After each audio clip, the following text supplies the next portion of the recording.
ఒక commuter scooter అంటే అది కంఫర్టబుల్గా ఉండాలి, both for the rider and for the pillion. Family యూస్కి బాగుండాలి, స్టోరేజ్ బాగుండాలి అండ్ బండి రిలయబుల్గా ఉండాలి. ఎప్పుడు నేను బండి స్టార్ట్ చేసినా వెళుతుంది అన్న ఒక ధీమా ఇవ్వాలి.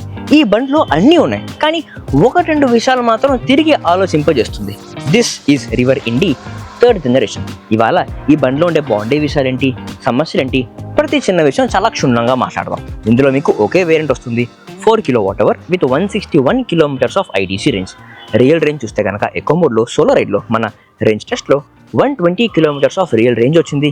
రష్ మోడ్లో, టాప్ పెర్ఫార్మెన్స్ మోడ్లో 90 kmph యొక్క టాప్ స్పీడ్లో యాక్సలరేట్ చేస్తూ క్రూజ్ చేస్తూ వెళ్ళగా 90 kilometerల రియల్ రేంజ్ వచ్చింది సోలో రైడ్లో, రష్ మోడ్లో. ఇందులో మీకు 6.7 kilowatt పీక్ పవర్ ఇచ్చే PMSM మోటార్ వస్తుంది విత్ చైన్ డ్రైవ్. ఆ చైన్ డ్రైవ్ అయినప్పటికీ బెల్ట్ డ్రైవ్లో వచ్చే బండ్లతో పోలిస్తే కాస్త సౌండ్ తక్కువగానే ఉంటుంది.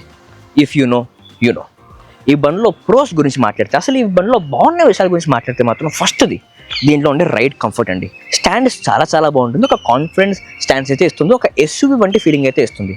రోడ్ని ఒక ఎత్తైన పాయింట్ నుంచి మీరు చూస్తున్నారు అని ఒక కాన్ఫిడెన్స్ ఇస్తుంది.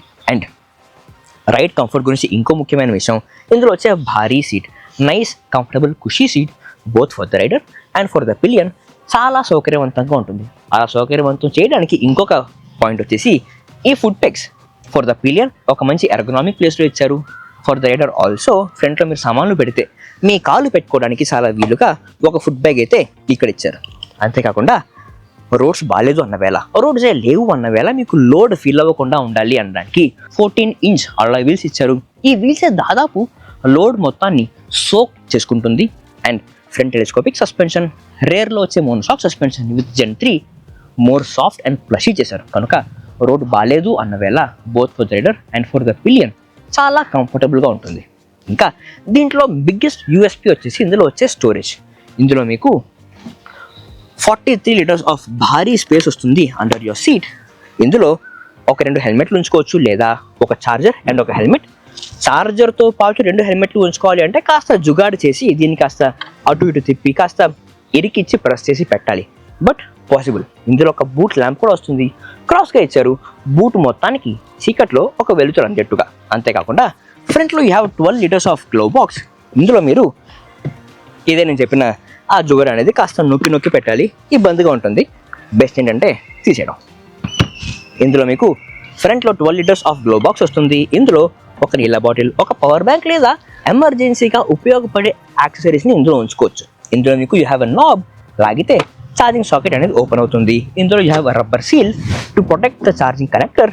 దుమ్ము నుంచి, తూలి నుంచి, వర్షం నుంచి బాగా దీన్ని కాపాడుతుంది. ఇంకో ఇంపార్టెంట్ అండ్ నాకు బాగా నచ్చిన విషయం, బండిలో ఎటువంటి లెర్నింగ్ కర్వ్ లేదు. చాలా సింపుల్ డాష్బోర్డ్, చాలా సింపుల్ ఫీచర్స్, ఎటువంటి సాఫ్ట్వేర్ ఫీచర్లు అలాంటివి ఏమీ లేవు. స్టార్ట్ చేస్తే కనుక on the dashboard you can see very simple information, speedometer, charge left, range estimate, trip information and the riding modes అంతే. ఇప్పుడు ఇది Gen 1 డాష్బోర్డ్ కనుక ఇక్కడ మీరు 4 రబ్బర్ కంట్రోల్స్ చూస్తున్నారు. కానీ మీరు Gen 3లో చూస్తే కనుక 2 రబ్బర్ కంట్రోల్స్ ఉంటాయి. To reset the trip, reverse mode and emergency బటన్ని ఆన్ ద హ్యాండిల్ ఒక ఫిజికల్ బటన్గా చేశారు. అందువల్ల ఇప్పుడు Gen 3 అనేది చాలా ఈజీగా ఉంటుంది వాడడం. ఆ రివర్స్ మోడ్ యాక్టివేట్ చేయడం కూడా చాలా సులువు. ఒక బ్రేక్ పట్టుకొని 3 seconds ఆ రివర్స్ బటన్ని పట్టుకుంటే రివర్స్లోకి వెళ్ళిపోతుంది, బండి ప్రశాంతంగా వెనక్కి వెళ్తుంది. అన్నట్టు రివర్స్ మోడ్లో స్మూత్గా వెళ్తుంది అన్నప్పుడు ఇంకో విషయం అయితే ఉంది, ఇంపార్టెంట్ విషయం. ఇందులో ఉండే రైడింగ్ మోడ్స్. ఇందులో మీకు 3 రైడింగ్ మోడ్స్ వస్తాయి, eco, ride and rush mode. Eco mode చాలా ప్రశాంతంగా సాఫ్ట్గా వెళ్తుంది, up to speed of 45 kmph. Ride mode కాస్త వేగంగా 60 and 70 దాకా వెళుతుంది. రష్ మోడ్ మరింత వేగంగా 90 kmph స్పీడ్ దాకా వెళ్తుంది. ఇది 137 kilos బరువు ఉండే బండి అయినప్పటికీ 0 to 40 kmph కేవలం 3.7 secondsలోనే చేరుకుంటుంది. Very strong acceleration. ఒక సిటీలో, టౌన్లో, ట్రాఫిక్లో ప్రశాంతంగా వెళ్ళాలి అనుకుంటే echo mode is best. Acceleration కావాలి, ఆ కిక్ కావాలి అంటే రష్ మోడ్ ఈజ్ బెస్ట్. కానీ ఒక సిటీలో, ట్రాఫిక్లో ప్రశాంతంగా వెళుతూ కావలసినంత యాక్సెలరేషన్, కంఫర్టబుల్గా ఉండేంత రైడ్ కావాలి అంటే ride mode is the best. ఇందులో కోస్టింగ్ రీజనరేషన్ కూడా ఉంది, అది ఛార్జ్ తగ్గే కొద్దీ స్ట్రాంగ్ అవుతూ వెళుతుంది. ఈ ఎకో, రైడ్ అండ్ రష్ మోడ్లో ఉండే యాక్సెలరేషన్కి తగినట్టుగా ఉంటుంది. ఫర్ ఎగ్జాంపుల్ ఎకో మోడ్ అనేది software acceleration, rush mode strongest acceleration. అలాగే ఎకో మోడ్లో సాఫ్ట్వేర్ రీజనరేషన్, రష్ మోడ్లో స్ట్రాంగెస్ట్ ఆఫ్ ది రీజనరేషన్. అంటే మీరు రష్ మోడ్లో ఉంటే కనుక స్ట్రాంగర్ యాక్సెలరేషన్, స్ట్రాంగర్ రీజనరేషన్ వలన ఒక జర్కీ మూమెంట్ ఉంటుంది, అలవాటు చేసుకోవాలి. యాక్సలరేటర్ని మీ పూర్తి కంట్రోల్లో తెచ్చుకోవడానికి అలవాటు చేసుకోవాలి. ఒక 2-3 రైళ్ళు చేస్తే అలవాటు అయిపోతుంది. బట్ ఎకో మోడ్లో ఉండే software coating regeneration, software acceleration మరింత సౌకర్యవంతంగా ఉంటుంది. దాంతో మీరు రేంజ్ కూడా యాడ్ చేసుకోవచ్చు. ఈ కోస్టింగ్ రీజనరేషన్ స్ట్రాంగ్ అవుతూ వెళ్ళడం వలన ఆఫ్టర్ పాయింట్ అసలు మీకు బ్రేక్ వాడే అవసరం చాలా తగ్గిపోతుంది. ఇందులో మీకు front disc brake, rear drum brake with combined braking system. Brakes are very strong, కానీ ఛార్జ్ తగ్గే కొద్దీ కోస్టింగ్ రీజనరేషన్ స్ట్రాంగ్ అయ్యే కొద్దీ అసలు బ్రేక్ ఎందుకు వాడాలి అనిపిస్తూ ఉంటుంది. బట్ ఒక క్లోజ్ ట్రాఫిక్లో కోస్టింగ్ రీజనరేషన్ పని చేయని వేళ బ్రేక్స్ అనేవి డెఫినెట్లీ చాలా బాగా ఉపయోగపడుతుంది. అండ్ ఈ బండి యొక్క బిల్డ్ క్వాలిటీ చూస్తే ఇట్స్ వెరీ సాలిడ్లీ బిల్ట్. ఒక సాలిడ్ బండి, ఇబ్బందే ఉండదు అనే ఫీలింగ్ అయితే ఇస్తుంది. నైస్ ఫిట్టెడ్ ప్యానల్ గ్యాప్సే లేకుండా. అన్నట్టు ఇండియాలో వేరే ఈవీ స్కూటర్స్తో పోలిస్తే లాంగెస్ట్ ఎవర్ ఆటో హోల్డ్ అనేది ఉంది. స్లోప్ మీద సోలో రైడ్లో నా టెస్ట్లో 14.5 minutes బండిని అట్టిపట్టుకుంది, which is way beyond impressive. And you have the scratch guards also. So మీకు డెఫినెట్లీ ఉపయోగపడే బండే. ఈ పాజిటివ్స్ అన్నీ బాగున్నాయి, కానీ ఇందులో 1-2 విషయాలునే ఆలోచింపదగ్గ చేసేవి. ఇన్ఫాక్ట్ నన్ను చాలామంది కస్టమర్లు నాకు చెప్పింది ఏంటంటే, ఈ బండి నాకు చాలా బాగా నచ్చింది, కొనుక్కుందాం అనుకుంటున్నాను, కానీ అసలు ఇది సరైన నిర్ణయమా కాదా అనే సందేహం చాలామందికి వస్తూ ఉంటుంది బికాస్ ఆఫ్ ఫ్యూ థింగ్స్. నిజానికి నా వర్రీ కూడా వాటి గురించే. ఈ బండి 1.46 lakh ఆఫ్ ఎక్స్-షోరూమ్ ప్రైస్లో వస్తుంది. బెంగళూరులో అయితే 1.56 lakh of on road price. ఇంత ఖర్చు పెట్టి ఈవీ స్కూటర్ కొనాలా అనే సందేహం, దిగులు అందరికీ ఉంటుంది. అందుకే బండి కొనే ముందర రాయల్ బ్రదర్స్ నుంచి ఒకరోజు బండిని రెంట్కి తీసుకొని ట్రై చేసి చూడండి. రైట్ గ్రీన్ అనే కూపన్ కోడ్ వాడితే 10% of on the booking and 10% cash back కూడా లభిస్తుంది. ఒకే రోజు మీ స్కూటర్ని తీసుకొని గ్రాసరీస్ పర్చేస్కి వెళ్ళండి, ఆఫీస్కి వెళ్ళండి, ఫ్యామిలీతో తిరగండి. ప్రతి యూస్ కేస్ని టెస్ట్ చేసి పరీక్షించి అసలు ఈ బండి మీకా కాదా అని అర్థం చేసుకొని అప్పుడు కొనండి. సో మరి ఇంకా మీరు ఎందుకు వెయిట్ చేస్తున్నారు? ఎప్పుడే ట్రై చేయండి. రాయల్ బ్రదర్స్ యాప్ ఆర్ వెబ్సైట్లో రెంట్కి తీసుకొని. దీనిలో ఉండే నెగిటివ్స్ వాటి గురించి మాట్లాడితే, ఫస్ట్ థింగ్ ఇందులో ఉండే స్టాన్స్. ఇది ఎత్తైన బండి కాబట్టి, ఎత్తైన స్టాన్స్ కాబట్టి కొత్తగా నడిపే వాళ్ళకి, షార్ట్ రైడర్స్కి కాస్త ఇబ్బందికరంగా, కాస్త ఇంటిమిడేటింగ్గా ఉంటుంది. ఎస్పెషలీ నాకు చాలామంది డిఎమ్స్లో నాకు చెప్పింది ఏంటంటే, నేను కొంటున్నాను బాగుంది, బట్ నా వైఫ్కి నాకెందుకో కాస్త భయంగా ఉంది బండి ఎత్తుగా ఉండడం వలన అని అంటున్నారు. Which is a fair point because of the stance. కాకపోతే ఒక 2-3 సార్లు నడిపితే బండి అజిలిటీ కంట్రోల్లోకి వచ్చిన తర్వాత డెఫినెట్లీ ఒక ధీమా అనేది వచ్చేస్తుంది. అండ్ సెకండ్, ఇందులో ఉండే రీజనరేషన్ రష్ మోడ్లో వెళితే కాస్త స్ట్రాంగ్గా ఉంటుంది. అలవాటు చేసుకోవాలి. అలవాటు అయిపోయిన తర్వాత ఓకే, బట్ అలవాటు అయ్యేంత వరకు ఒక జర్కీ మూమెంట్ ఉంటూనే ఉంటుంది. తర్వాత ఇందులో ఉండే హెడ్ లైట్ చీకట్లో అంత పెద్ద బ్రైట్ కాదు. స్ట్రీట్ లైట్ ఉంది అంటే ఓకే, కానీ చిమ్మ చీకటిగా ఉంటే మాత్రం అంత బ్రైట్గా ఉండదు.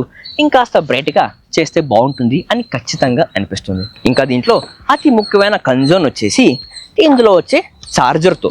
ఇందులో మీకు ఒక భారీ ఛార్జర్ వస్తుంది. ఇది 350 watt ఛార్జర్, భారీగా ఉంటుంది అండ్ బాగా బరువుగా కూడా ఉంటుంది. ఈ బండిని ఈ ఛార్జర్తో మీరు ఛార్జింగ్ పెడితే సుమారుగా 8, 9, 10 hours ఆఫ్ టైం పడుతుంది ఫుల్ ఛార్జ్ అవ్వడానికి. 2000 ఎక్స్ట్రా కడితే 750 watt ఫాస్టర్ ఛార్జర్ వస్తుంది, ఫాస్టర్ హోమ్ ఛార్జర్ వస్తుంది. అందులో స్కూటర్ని ఫుల్ ఛార్జింగ్ చేయాలంటే 5-6 hours ఆఫ్ టైం మాత్రమే పడుతుంది. కానీ ఈ ఛార్జర్కి ఏంటంటే ఒక రబ్బర్ గ్రిప్ లాంటిది ఏమీ లేదు. కనుక రాత్రి మీరు బండిని ఛార్జింగ్ పెడితే ఇది జారిపోయి కింద పడిపోయే ప్రమాదం ఉంది. ఇన్ఫ్యాక్ట్ మీరు ఇక్కడ చూడొచ్చు, చాలా స్క్రాచెస్ పడి ఉన్నాయి. దీన్ని కాస్త జాగ్రత్తగా మీరు వాడాలి. ఇలాగ మీరు బండిని ఛార్జింగ్ పెడుతూ ఇంకో విషయం అబ్జర్వ్ చేస్తారు ఏంటంటే, ఛార్జింగ్ అయిపోయిన తర్వాత ఆ కనెక్టర్ తీసి మళ్ళీ ఈ సీల్ వేయాలి అంటే ఇలా వంగి కూర్చొని జాగ్రత్తగా దాని లోపలికి పంపి ఇది క్లోజ్ చేసి తర్వాత దీన్ని క్లోజ్ చేయాలి. ఈ ప్రాసెస్ని కాస్త ఈజీగా ఇచ్చుంటే బాగుండేది, but you have to live with it. And 2 controls on the dashboard rubber కంట్రోల్స్గా ఇచ్చారు. అంత సులువుగా ఉండదు, బాగా బలంగా నొక్కాలి, లేకపోతే it is not easily accessible. తర్వాత రియర్ వ్యూ మిర్రర్ చాలా చిన్నది. ట్రాఫిక్లో ఒక సగం అద్దం మీ భుజమే తీసేసుకుంటుంది. సో మీ వెనకలో వచ్చే బండ్లు మీకు అసలు ఏమీ కనిపించదు. ఇది మరి రివర్ ఇండి జెన్ 3లో ఉండే ప్రోస్ అండ్ కాన్స్. అసలు ఈ బండి మీరు కొనొచ్చా వద్దా, ఈ బండి మీకైనా కాదా, ఈ సమస్య, ఈ డౌట్ చాలామందికి ఉంది. But to keep it very very simple, మీరు కనుక ఖచ్చితంగా 120 kilometers దాటి మీరు బండిని నడపరు అనుకుంటే, మీ డైలీ కమ్యూట్స్ 40-50 kilometers దాటిపోను అనుకుంటే, స్కూటర్లో మీకు నావిగేషన్ వద్దు, ఫోన్ స్టాండ్ ఉంచుకుంటాను అనుకుంటే, ఫాస్ట్ ఛార్జర్ వద్దు, హోమ్ ఛార్జర్తోనే నాకు చాలు, డెఫినెట్లీ షార్ట్ కమ్యూట్స్ మాత్రమే అని నమ్మకం ఉంటే, మీకు కనుక కంఫర్ట్ ఈజ్ అ ప్రయారిటీ అయితే కనుక రివర్ ఇండి ఖచ్చితంగా మిమ్మల్ని మెప్పిస్తుంది. అద్భుతమైన కంఫర్టబుల్ రైడ్ అయితే మీకు ఇస్తుంది. ఇప్పుడు ఈ బండి గురించి అసలు కస్టమర్ రివ్యూ ఎలా ఉంది, కొన్న కస్టమర్ల ఫీడ్బ్యాక్ ఎలా ఉంది అన్న విషయం గురించి ఒక ఇంటర్వ్యూ చేశాను. ఆ వీడియో మీకు ఇక్కడ దొరుకుతుంది. ఈ స్కూటర్ కొనాలి అని ఒక డెసిషన్కి వచ్చాక ఇంకా మీకు గనక సందేహం ఉంటే బండిని ఒక రోజుకి రాయల్ బ్రదర్స్తో రెంట్కి తీసుకొని ప్రయత్నించి చూడండి. ఈ వీడియో గురించి, ఈ బండి గురించి మీకు అనిపిస్తుందో కామెంట్స్లో మాకు తెలియజేయండి.